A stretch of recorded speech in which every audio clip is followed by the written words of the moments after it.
Good evening everyone. आज अपन horticulture पढ़ेंगे, मतलब इंट्रोडक्शन ऑफ हॉर्टिकल्चर, उद्यान विज्ञान का परिचय पढ़ेंगे। इस वीडियो में अपन पढ़ेंगे कि हॉर्टिकल्चर के फादर कौन है, सिस्टेमेटिक हॉर्टिकल्चर के फादर कौन है, हॉर्टिकल्चर की कितनी ब्रांच है, ये सब इस वीडियो में डिटेल से बात करेंगे। तो यहाँ पे है हॉर्टिकल्चर। अब ये हॉर्टिकल्चर लेटिन भाषा के वर्ड है। कौन सी भाषा के? एग्जाम में कभी कभी क्वेश्चन पूछ लेते हैं कि जो हॉर्टिकल्चर है ये कौन सी भाषा का शब्द है, तो ये लेटिन भाषा का शब्द है।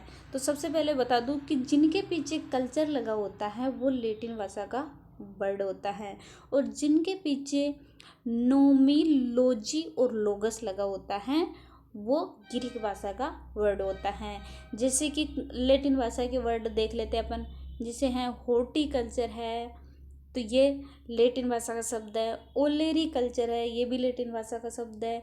फ्लोरिकल्चर है, उनके पीछे कल्चर लगा होता है तो ये लेटिन भाषा का शब्द होता है। तो ये बात आप ध्यान रखिएगा, जिनके पीछे कल्चर लगा होता है वो लेटिन भाषा का शब्द होता है, और जिनके पीछे नोमी, लोजी और लोगस लगा होता है वह ग्रीक भाषा का शब्द होता है। जैसे कि एग्रोनोमी, उसमें नोमी है पीछे तो वो ग्रीक भाषा का शब्द है। ये यहाँ पे है पोमोलॉजी, जैसे इसमें लॉजी आ रहा है तो ये ग्रीक भाषा का शब्द है। तो ये बात आप ध्यान रखिएगा। आप पेन कॉपी लेके नहीं बैठे तो पेन कॉपी लेके ज़रूर बैठिएगा, ताकि कुछ मोस्ट बात होती है उसको आप नोट कर सकें। तो अब यहाँ पे जो हॉर्टिकल्चर है ये दो शब्दों से मिलकर बना होता है। लेटिन वर्ड के दो शब्दों से मिलकर बना होता है, हॉर्टस और कोलेर। ये कोलेर कई कई किताबों में कल्चर मिलता है, कल्चरा मिलता है, बट इसका अर्थ होता है कल्टीवेशन, मतलब खेती करना। तो हॉर्टस मतलब हॉर्टिकल्चर दो शब्दों से मिलकर बना होता है, हॉर्टस और कोलेर।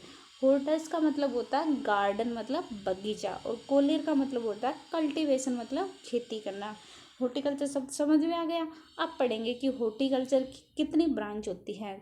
हॉर्टिकल्चर की मुख्य रूप से 4 ब्रांच होती है। कभी कभी एग्जाम में क्वेश्चन ये भी आ सकता है कि जो हॉर्टिकल्चर शब्द का प्रचलन हुआ था वो कब हुआ था, तो 17वीं शताब्दी में हॉर्टिकल्चर शब्द का प्रचलन हुआ था। ये बात भी आप ध्यान रखिएगा। अब हॉर्टिकल्चर की जो मुख्य ब्रांच है वो 4 ब्रांच है। तो इसमें सबसे फर्स्ट ब्रांच है पोमोलॉजी। अब इसे पोमोलॉजी, इसमें फलों का अध्ययन किया जाता है, इसलिए इसे हिंदी में कहते हैं फल विज्ञान। अब एग्जाम में क्वेश्चन यहाँ पे ऐसे नहीं पूछेंगे कि हॉर्टिकल्चर की कितनी ब्रांच है, ये ऐसे क्वेश्चन नहीं आएगा।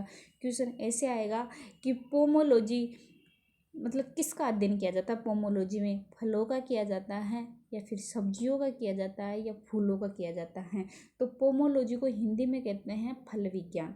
तो हिंदी वर्ड तो देगा नहीं वहाँ पे, क्योंकि हिंदी वर्ड से यहाँ पे फल आएगा तो अपन समझ जाएंगे कि इसमें फलों का अध्ययन किया जाता है।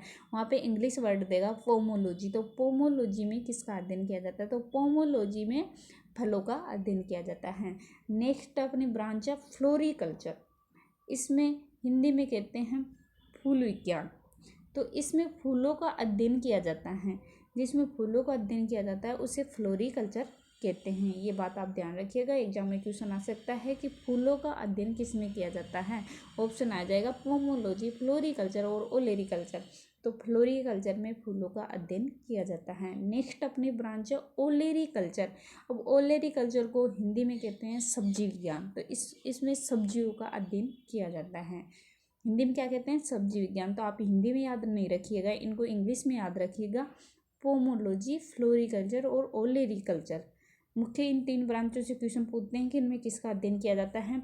ये नेक्स्ट स्टेप PHT मतलब पोस्ट हार्वेस्टिंग टेक्नोलॉजी, इसका मैं अलग से वीडियो बना रखी हूँ। अगर आप वो वीडियो नहीं देखे तो वो वीडियो हमारी प्ले लिस्ट में जाके देख लीजिएगा, नीचे डिस्क्रिप्शन में उसका लिंक दे दूँगी, वो आप वहाँ पे देख लेना पोस्ट हार्वेस्टिंग टेक्नोलॉजी के बारे में। अभी फ़िलहाल अपन बात करेंगे इन तीनों बारे में, पोमोलॉजी, फ्लोरिकल्चर और ओलेरिकल्चर के बारे में। अब यहाँ पे सबसे पहले अपन पढ़ेंगे पोमोलॉजी, मतलब हिंदी में क्या कहते हैं, फल विज्ञान। तो पोमोलॉजी 2 शब्दों से मिलकर बना होता है, पोमम और लोजी। अब ये पोमम है ये लेटिन वर्ड है, और ये लोजी है ये ग्रीक वर्ड है। तो ये बात अपन कंफ्यूज हो जाएंगे कि इसे ये लेटिन भाषा का शब्द है या ग्रीक भाषा का शब्द है। ऑल एग्रीकल्चर में ओनली पोमोलॉजी वर्ड एक लेटिन वर्ड भी है और ग्रीक वर्ड भी है। तो ये आपको कारण समझ में आ गया, क्योंकि पोमम तो लैटिन वर्ड है और लॉजी ग्रीक वर्ड है। अब एग्जाम में क्वेश्चन ऐसे आएगा कि पोमोलॉजी कौन सी भाषा का शब्द है। ऑप्शन आ जाएगा आपके पास लैटिन, ग्रीक, अरबी व लैटिन व ग्रीक। तो अपना राइट आंसर होगा लैटिन व ग्रीक। अगर दोनों एक साथ ऑप्शन नहीं आए, ऐसे पूछ ले कि पोमोलॉजी किस भाषा का वर्ड है, फिर ऑप्शन दे देंगे अपने पास, अलग अलग दे देंगे, लैटिन, ग्रीक, अरबी और कोई नहीं। तो अपना राइट आंसर होगा फर्स्ट प्राइज अपन देंगे ग्रीक भाषा को। तो इसके पीछे लॉजी लगा होता है, तो ग्रीक भाषा को फर्स्ट प्राइज देंगे। तो पोमोलॉजी किस भाषा का शब्द है? लैटिन और ग्रीक दोनों का शब्द है। पोमम का अर्थ होता है फ्रूट और लॉजी का अर्थ होता है स्टडी, मतलब अध्ययन करना। पोमम का मतलब फल और लॉजी का मतलब अध्ययन करना। ये बात आपको समझ में आ गई?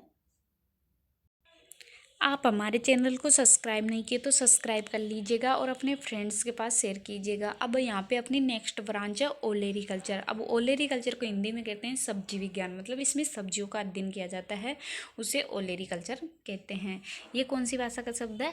लैटिन वर्ड है, क्योंकि इसके पीछे कल्चर लगा होता है तो ये लैटिन भाषा का शब्द है। लैटिन भाषा के दो वर्ड से मिलकर बना होता है, ओलेरिस व कल्चर। ओलेरिस का मीनिंग्स होता है, मतलब इसका अर्थ होता है पोटे, और कल्चर का मतलब होता है कल्टीवेशन, मतलब खेती करना।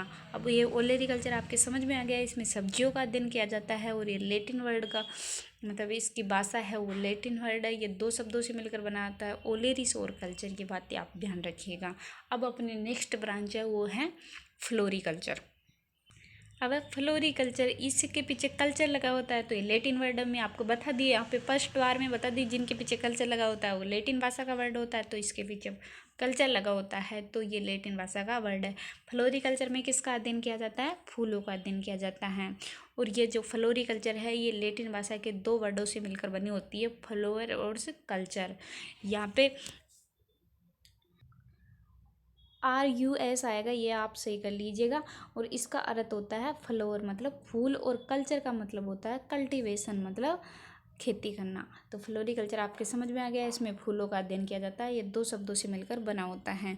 नेक्स्ट अपन बात करें कि ये जो हॉर्टिकल्चर शब्द है ये 17वीं शताब्दी में प्रचलन में आया था। अब अपन नेक्स्ट बात करते हैं fathers of horticulture and pomology, मतलब जो हॉर्टिकल्चर और पोमोलॉजी का जो फादर मानते हैं उसे थॉमस एंड्रयूस नाइट को इनका फादर मानते हैं। नेक्स्ट अपना है फादर ऑफ सिस्टेमेटिक हॉर्टिकल्चर। ये एग्जाम में क्वेश्चन पूछ लेते हैं कि सिस्टेमेटिक हॉर्टिकल्चर के फादर कौन हैं, तो ये डी कैंडोले सिस्टेमेटिक हॉर्टिकल्चर के फादर है। ये यहाँ पे आपके पास में पूरा नाम लिख दिए, ऑगनेस्ट पिरामस डी कैंडोले, बट ऑप्शन में डी कैंडोले ही आते हैं, तो ये सिस्टेमेटिक हॉर्टिकल्चर के फादर हैं। नेक्स्ट अपन बात करें तो father of horticulture in India, मतलब भारत के उद्यान विज्ञान के पिता कौन हैं, तो वो है MH मेरी गौडा। कौन है? MH मेरी गौडा। नेक्स्ट की बात करें तो नेक्स्ट है फादर ऑफ ओलेरीकल्चर। जो ओलेरीकल्चर का मतलब होता है सब्जी विज्ञान। सब्जी विज्ञान के पिता कौन है? HL बेली। कौन है? HL बेली। नेक्स्ट है father of ornate gardening in India, मतलब जो अलंकृत बागवानी है भारत के, उसके पिता कौन है? भारत के अलंकृत बागवानी के पिता कौन है? MS रंधवा। तो अपना राइट आंसर होगा MS रंधवा। हॉर्टिकल्चर के जितने भी मोस्ट फ्रूट हैं उनका मैं अलग से टेबल बना रखी हूँ, अगर आप वो वीडियो नहीं देखे तो वो वीडियो देख लीजिएगा। उस टेबल में आपको इसके फ्रूट्स के बोटनी करने मिलेंगे, उनकी फैमिली मिलेगी और उसमें क्रोमोसोम नंबर और उनके ओरिजिन और उनके अन्य नाम क्या हैं, किस, जैसे कि बनाना है, केला है, इसे किस किस नाम से जाना जाता है। आम है मतलब मैंगो, इसको किसके नाम से जाना जाता है? आम को राष्ट्रीय फल भी कहते हैं, बाथरूम फल भी कहते हैं। तो ये बात आप ध्यान रखिएगा। अगर आप वो वीडियो नहीं देखे तो वो वीडियो भी ज़रूर देख लीजिएगा, क्योंकि उसको एक ही टेबल से मतलब आपके एक क्वेश्चन के 6 क्वेश्चन आपको याद हो जाएंगे और 6 क्वेश्चन मोस्ट है, उस टेबल में एक भी लाइन एक्स्ट्रा नहीं है। अगर आप वो वीडियो नहीं देखे तो वो ज़रूर देख लीजिएगा, उसकी मैं आपको डिस्क्रिप्शन में लिंक दे दूँगी, वरना आप प्लेलिस्ट में जाके देख सकते हो।